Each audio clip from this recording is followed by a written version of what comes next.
And सीधा प्रसारण राज्यसभा से देख रहे थे। केंद्रीय मंत्री सर्बानंद सोनोवाल भारतीय पत्तन विधेयक 2025 पर चर्चा का जवाब दे रहे थे और अब ये पारित भी हो सकता है। अब सीधे चलते हैं कर्नाटक से जुड़ी एक बड़ी खबर पर।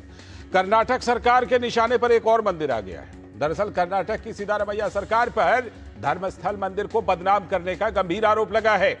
मंदिर के खिलाफ राज्य सरकार के बेबुनियाद जो साजिश है, आरोप है, उस पर विपक्षी बीजेपी ने सिद्धारमैया सरकार को घेरा है। बीजेपी ने विधानसभा में सरकार से इस मामले पर आई एसआईटी रिपोर्ट पर जवाब मांग लिया है।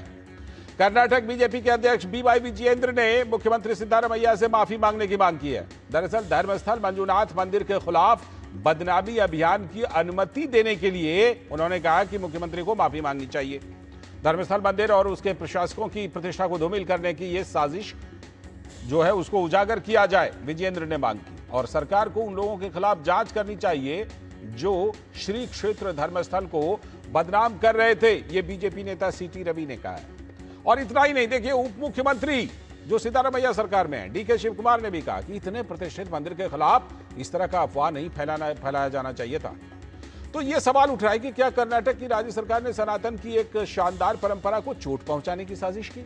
ऐसा इसलिए क्योंकि राज्य की सिद्धारमैया सरकार पर पहले भी मंदिरों के खिलाफ काम करने के आरोप लगते रहे हैं। सीटी रवि जो भाजपा नेता, उन्होंने कहा धर्मस्थलों के पीछे षड्यंत्र चल रहा है। कौन तिरुपति के ऊपर षड्यंत्र किया, कौन शबरीमला के ऊपर षड्यंत्र किया, वही फोर्स धर्मस्थल का पीछे भी है। हमको शक है वो उसके बारे में भी कार्रवाई होना, उसके बारे में जांच होना। हमको भी विश्वास है अधर्म हारेगा, धर्म जीतेगा, सत्य हमेशा जीतता है। इस धर्मस्थल का विषय के बारे में भी सत्य जीतेगा। बेंगलुरु से जुड़ रही हमारी संवाददाता ज्योति इस खबर पर। ज्योति, वैसे तो सिद्धारमैया सरकार पर पहले भी इस तरह के आरोप लगते रहे मंदिरों के खिलाफ साजिश करने के और काम करने के, लेकिन ये जो मामला है इसमें आखिर क्या ऐसा है जिससे बीजेपी इतना हमलावर है?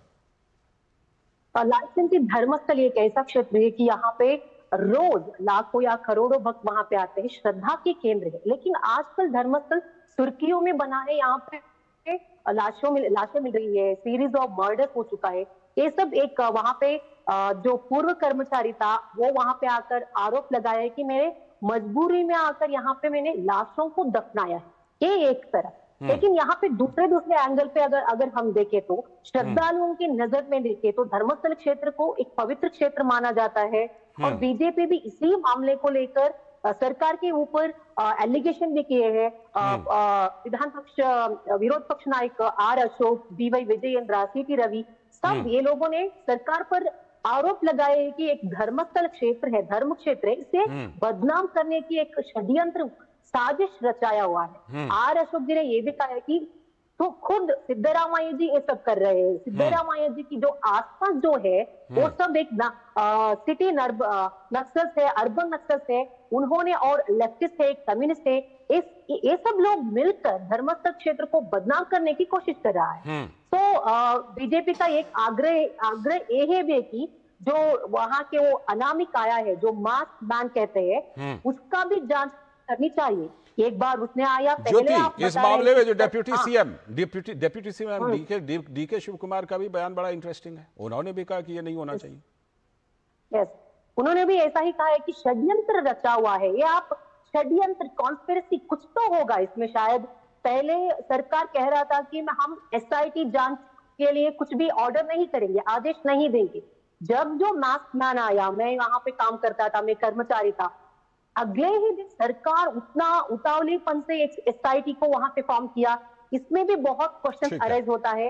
तो आरोप कर रहे हैं, बहुत लोग आरोप कर रहे हैं ना, महेश सिमोरेड्डी और गिरीश मट्टनवर, इन पर भी निशाना है लालचंद। बिल्कुल, ये निशाना विपक्ष की तरफ से भी, और लग रहा है कि डेप्यूटी सीएम शिव कुमार भी इस पर निशाना साध रहे हैं। बहुत बहुत शुक्रिया ज्योति जुड़ने के लिए और पूरे मामले पर जानकारी देने